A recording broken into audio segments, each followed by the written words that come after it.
시간이 되었으므로 우리의 마음과 뜻과 정성을 모아 하나님께 예배드리시겠습니다. 다 함께 묵도드리시겠습니다. 하나님은 영이시니 예배하는 자가 영과 진리로 예배할지니라. 아멘. 다 함께 찬송 148장 부르시겠습니다.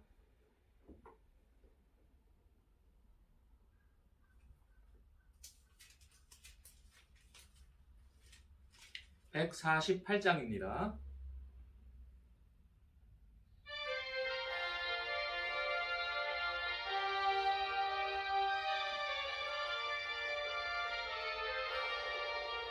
평화로운 주 예수의 십자가를 생각하면 세상 부귀 모든 영화 눈떠만도 못하도다. 오 갈보리 오 갈보리 주 예수 나를 위하여 십자가에 독박히신 고배로우신 나의 주 구주께서 죽으실 때 성전 위장 찢어지어 구원의 길 여심으로 천국 기쁨 주셨도다. 오 갈보리 주 예수 나를 위하여 십자가에 못 박히신 고배로우신 나의 주 구주 예수 갈보리에 흘린 피와 물 가지고 그의 몸과 영혼까지 구속하여 주셨도다. 오 갈보리 주 예수 나를 위하여 십자가에 못 박히신 고배로우신 나의 주 구주 예수 나를 위해 십자가에 죽었으니 그 사랑에 감격하여 이 몸 주께 드립니다. 오 갈보리 주 예수 나를 위하여 십자가에 못 박히신 고배로우신 나의 주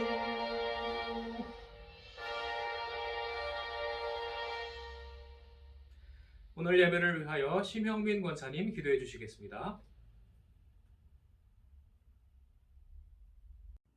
생사화복을 주관하시는 주님 감사합니다. 이번 주는 고난주간입니다. 죄도 없이 우리의 죄로 인해 십자가의 고난을 져야만 되는 예수님, 우리 모두가 고난을 생각하며 말씀에 순종하여 진심으로 주님 가신 그 길을 묵상하며 순종하는 주님의 백성이 되게 도와주시옵소서. 김성철 목사님 영과 육을 강건케 하옵시고 계획하신 모든 일에 부족함이 없도록 도와주시옵소서. 여호와의 불은 악한 영을 소멸하는 불인 줄 믿습니다. 코로나 바이러스 균을 소멸시켜 주시옵소서. 간절히 빌고도 원합니다. 천하 만민이 원하는데 이루시고 영광은 주님이 받으시옵소서. 우리 교회 어린이부터 장년에 이르기까지 순종하여 장구한 복을 받기를 원하며 서로 돕고 위로하며 의지하는 천국 백성 되기를 원하며 거룩하신 예수님의 이름으로 기도 올립니다. 함께 나누실 하나님의 말씀은 요한복음 3장 5절입니다.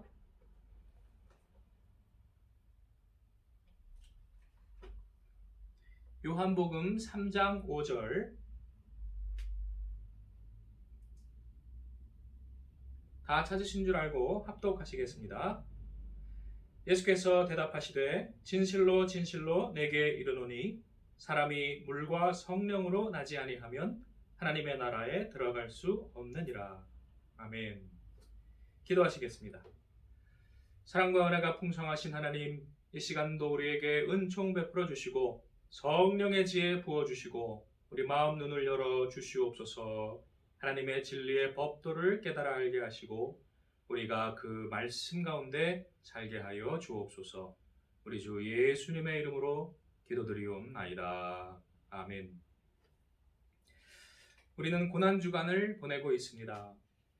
고난주간에 예수 그리스도의 하신 일을 생각해 보면 이웃 사랑에 착한 일을 행하시고 옳은 일을 행하셨던 그분을 기억할 수 있습니다. 그러나 그것은 억울한 죽음, 십자가에 못 박혀 죽는 것으로 그렇게 마무리되고 있습니다. 우리는 그러한 억울한 일들을 잘 참아낼 수 있을 것인가?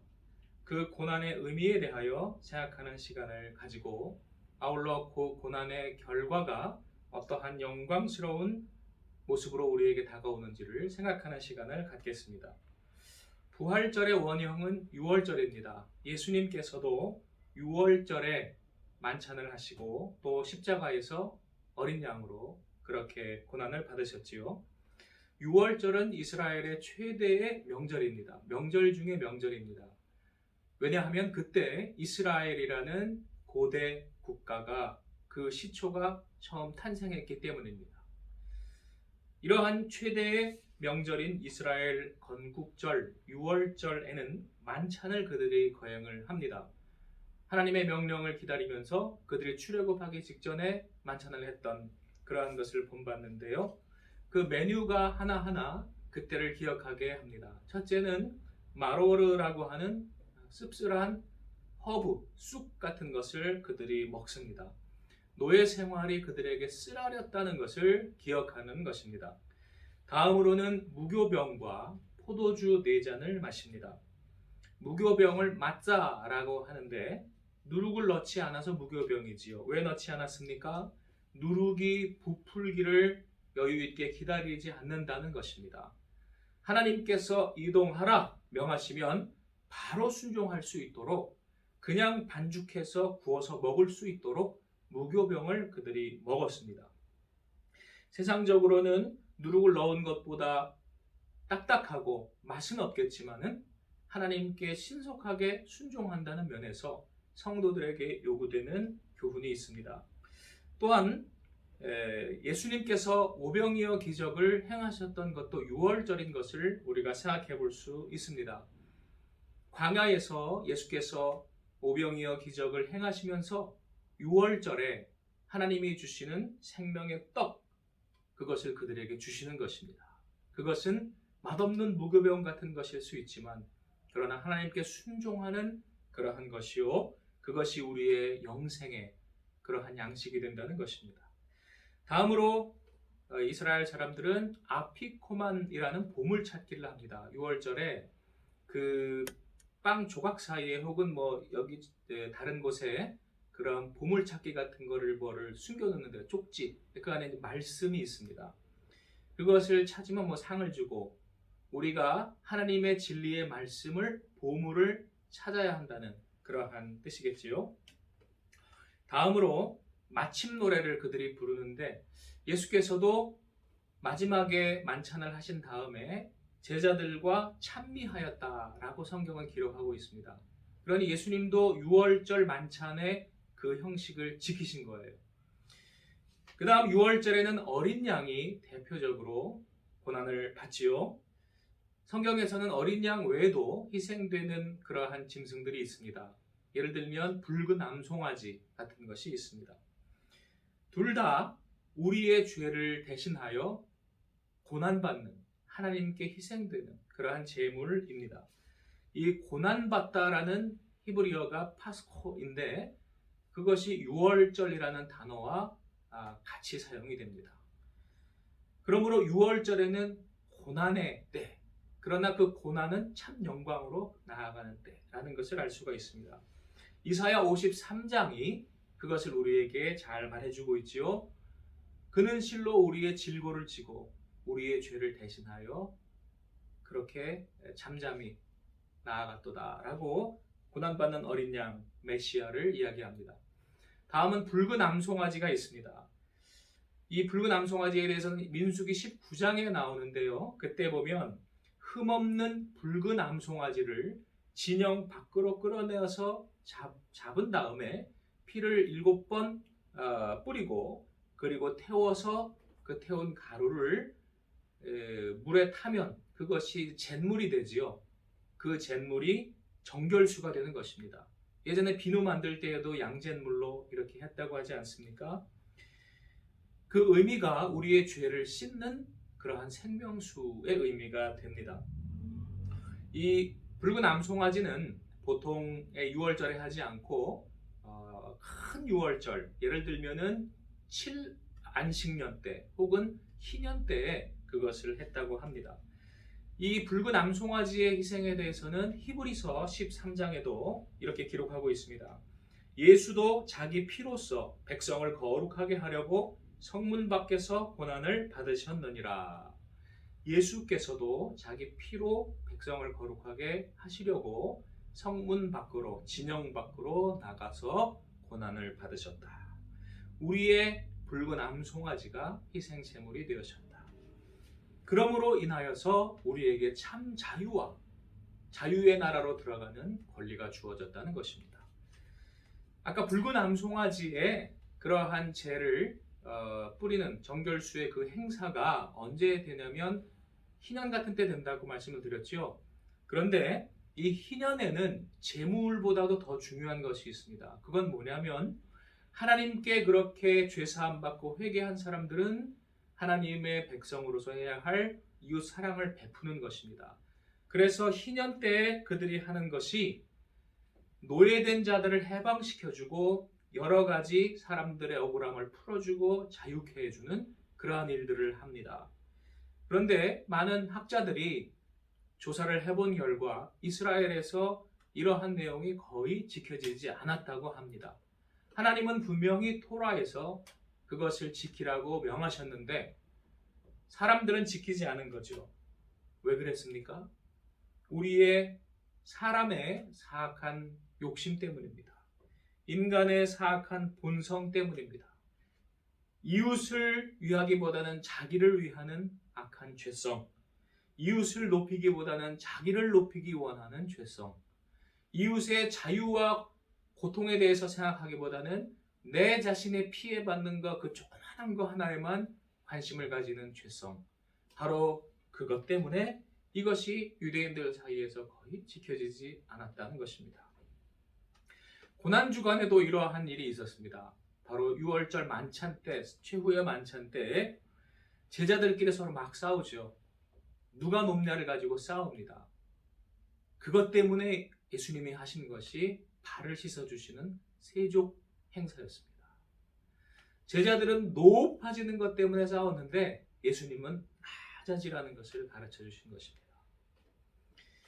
성경의 명령, 이웃을 사랑하기 위해서는 낮아져야 된다, 버려야 된다. 이것을 말씀을 하셨습니다.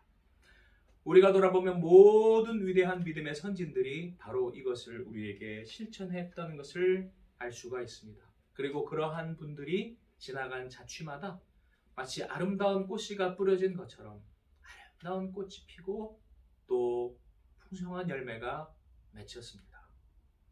그러므로 베드로 사도는 우리에게 베드로전서 2장에 그 발자취를 우리가 따라서 가라, 본받으라, 실천하라 라고 말씀하고 있습니다. 히브리서 기자도 13장 13절에 우리도 그의 치욕을 짊어지고 영문 밖으로 그에게 나아가자 라고 말하고 있습니다. 저 높은 곳을 향하여 영광의 금면류관을 향하여 가지 말고 저 낮은 곳을 향하여 가시면류관을 쓰고 나아가자. 우리 성도들이 나아갈 참 자유의 나라는 바로 그러한 곳입니다. 그러나 그곳은 탐욕과 죄악의 노예에서 해방되는 참 자유가 있습니다. 그곳이 하나님 나라입니다. 그러므로 성경에서 유월절의 진정한 의미는 이스라엘의 건국이 아니라 하나님 나라의 건국입니다. 우리는 하나님 나라의 백성이 되는 것입니다. 그러면 그때는 언제 오는가? 하나님의 때에 오겠죠. 히브리어에서 절기를 나타내는 말이 두 개가 있는데 하나는 하그이고 두 번째는 모에드입니다. 하그라는 것은 돌다라는 순환하다라는 뜻이 있는데요. 그냥 시간이 지나면 때가 지나면 돌아오는 때, 우리 달력에서도 그냥 때가 되면 명절 돌아오지 않습니까? 설날 지나면 추석 오고 또 지나면 또 설날 오고 그냥 돌면서 계속 있으면 그냥 기계적으로 와요. 그러한 절기를 하그라고 합니다. 그러나 모에드라고 하는 것은 그렇게 오는 것이 아니고 하나님의 때에 하나님의 방식으로 임하는 그러한 것을 말합니다. 우리가 보통 말하는 그러한 크로노스와 카이로스의 그런 대비와도 비슷하지요. 하나님의 목적과 계획 가운데 특별하게 정하신 시간이 있고 그때가 모에드라는 것입니다. 유월절은 진정한 의미에서는 하그가 아니라 모에드입니다. 이스라엘의 절기가 아니라 하나님 나라의 건국의 절기입니다. 그러므로 예수께서 유월절에 어린 양이 되셔서 새로운 부활절로 바꾸셨습니다. 우리가 지키는 부활절은 이스라엘의 유월절 절기에 뿌리를 두고 있습니다. 그러나 그 본질로 우리가 간 것입니다. 요한복음 2장 19절에 보시면 유월절에 대해서 나오는데 유월절은 이스라엘의 절기이지요.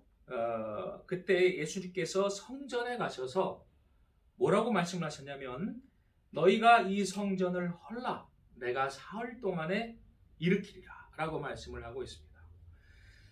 이스라엘의 상징 절기로는 유월절, 또 건축물로는 예루살렘 성전.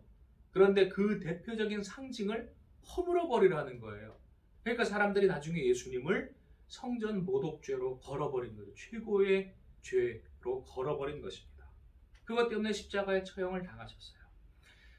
유월절 혹은 예루살렘 성전 이러한 것 눈에 보이는 그러한 단순한 기계적인 그것을 예수님은 헐어버리라고 하셨습니다. 그러니까 무엇을 세우라고요? 하나님이 사흘 만에 일으키실 새로운 성전. 절기로 말하면 유월절 예전 것 말고 하나님이 새롭게 바꾸실 새 자유의 건국의 절기. 그것이 부활절인 것입니다. 예수께서는 새로운 탄생을 예고하신 것입니다. 이스라엘의 탄생이 아니라 참 이스라엘의 탄생을 선포하신 것이죠. 그 탄생을 선포한 것이 3장으로 이어진 것이 니고데모와의 대화입니다. 니고데모와 대화하실 때 예수께서 새로운 탄생을 네가 해야 되겠다. 거듭나야 되겠다라고 이야기를 하십니다. 니고데모는 거기에 대해서 계속 이해를 하기 힘들어했어요. 어머니 뱃속에 들어갔다 다시 나오라는 얘기입니까? 그러자 예수께서 들려주신 말씀이 오늘 읽으신 말씀입니다. 우리 함께 다시 읽어보실까요? 3장 5절 예수께서 대답하시되 진실로 진실로 내게 이르노니 사람이 물과 성령으로 나지 아니하면 하나님의 나라에 들어갈 수 없느니라. 우리가 거듭나는 것은 물과 성령으로 나야 한다. 물은 예전에 있었던 것이고 성령으로 나야 한다. 성령으로 우리가 새롭게 변화된다. 라고 말씀을 주신 것입니다. 성령으로 새롭게 된 사람들의 그러한 모임이 새 나라, 하나님의 나라, 참 이스라엘, 새 예루살렘, 새 하늘과 새 땅입니다. 그것을 계속 예수님은 강조하신 것입니다. 마지막으로 그 부활이 가능한가 우리가 생각해 봅니다. 오늘 꽃 심기 작업을 하였습니다. 그런데 꽃 심기 작업하다가 다시금 새롭게 신기하게 여겨진 것이 무화과 나무 그 가지 다 죽은 것 같아서 그 막대기 하나 같이 남은 것만 우리가 화분에 꽂아놓은 것이 있었잖아요. 근데 그게 완전히 죽어 보였습니다. 제 눈에 보기에는. 그런데 때가 되니 그 무화과에서 조그만한 싹이 나더군요. 그런데 그것이 며칠 지나니까 점점 커졌습니다. 그래서 오늘 보니까 거의 이 엄지 손가락만 해졌습니다. 참 놀랍다. 제가 볼 때에는 죽은 나무 같은데 저거는 말라 죽었구나, 그냥 버려야겠구나. 그런데 그 안에는 생명이 있었던 것입니다. 마찬가지로 우리의 생각과 우리의 경험으로는 알 수 없는 하나님의 놀라운 섭리가 있는 줄로 믿습니다. 식물에 대해서, 농사에 대해서 잘 모르는 사람이 섣불리 판단하면 죽은 것 같지만 생명이 있는 것처럼 우리가 우리의 잣대로, 과학이라는 잣대 혹은 무슨 사람의 지식이라는 잣대로 자연을 다 헤아릴 수 있습니까? 헤아릴 수 없습니다. 하나님은 놀라우신 분이시고 그의 때가 되면 놀라운 변화를 주십니다. 이 고난주간 우리가 고난만을 바라보는 것이 아니라 고난을 통해 우리에게 주실 놀라운 변화의, 부활의, 새로운 자유인의 탄생에 대해 우리 생각하고 전진하시는 저 여러분 되시기를 축원합니다. 기도하시겠습니다. 사랑과 은혜가 충만하신 하나님, 우리 가운데 하나님의 놀라운 세일을 이루실 주님, 고난주간 예수 그리스도의 걸어가신 그 길을 우리가 잘 생각하고 따라가게 하여 주시옵소서. 어린 양 붉은 암송아지의 희생을 통하여 많은 사람 죄사함 받고 또한 새 사람 되듯이 주님의 참된 성도들의 희생과 섬김으로 놀라운 변화 역사가 일어날 것을 우리가 믿습니다. 아버지여, 우리에게 축복하여 주옵소서. 우리 주 예수님의 이름으로 기도드리옵나이다. 아멘. 찬송 149장 부르시겠습니다.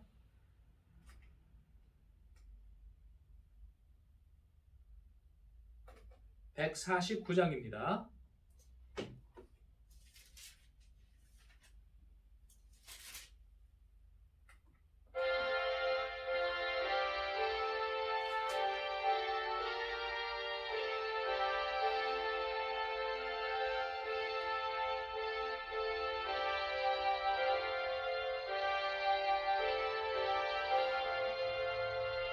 주 달려 죽은 십자가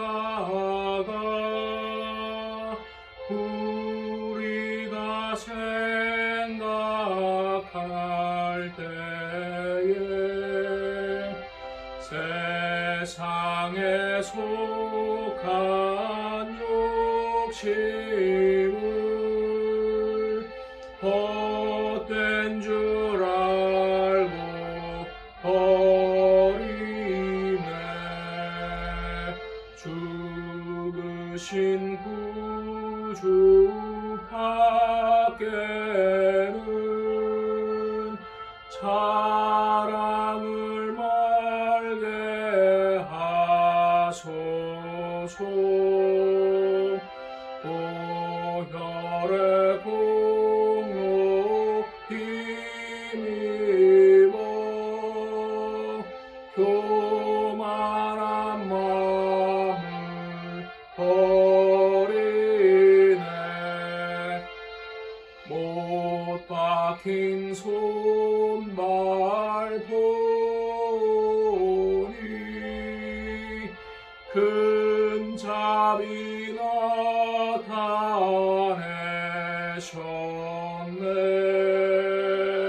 가시로 만든 면류관 우리를 위해 쓰셨네.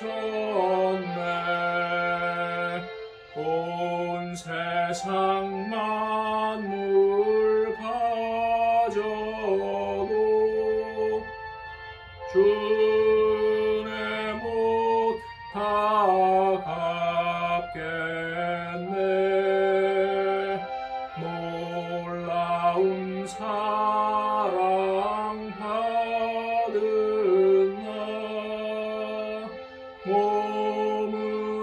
제물 삼겠네.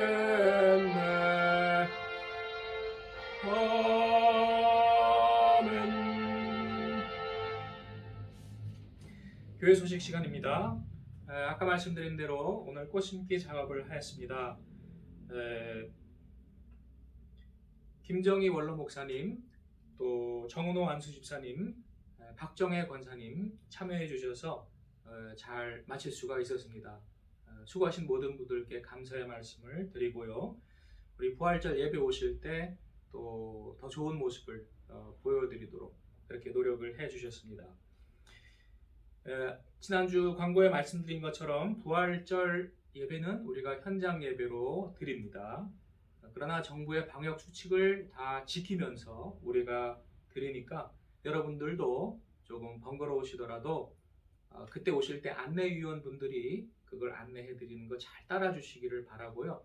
반가우시고 막 그러시더라도 너무 이렇게 막 5사람 이상이 모여가지고 함께 뭐 마스크 벗고 이야기하거나 그러지 마시고 여러 가지로 잘 따라 주시면 감사하겠습니다. 그래서 어린이 예배는 9시 반입니다. 9시가 아니라 9시 반이고요. 또 어른 예배 1부는 11시이고요. 또 2부는 12시 반입니다. 12시 반. 그래서 각자 그 주보를 통해서 자기 이름을 확인하셔서 그 자기가 드린 그 속한 시간에 오셔서 예배를 드려주셔야 됩니다. 그래야 이 예배당에 허락된 12명 2m 간격을 지키는 게 유지가 됩니다. 안내위원분들께서는 특별히 일찍 오셔서 안내를 해주시기를 부탁을 드립니다. 예배가 그래서 안내위원분들이 그 규정을 숙지를 잘 해주시면 감사하겠습니다. 이상입니다. 축도로서 수요 예배를 마치겠습니다. 지금은 우리 주 예수 그리스도의 십자가의 은혜와 하나님 아버지의 극진하신 사랑과 성령님의 감화 감동 역사하심이 오늘 고난주간 그 의미를 생각하고 순종하기를 다시금 결심한 우리 위에 함께 하시기를 축원하옵나이다. 아멘.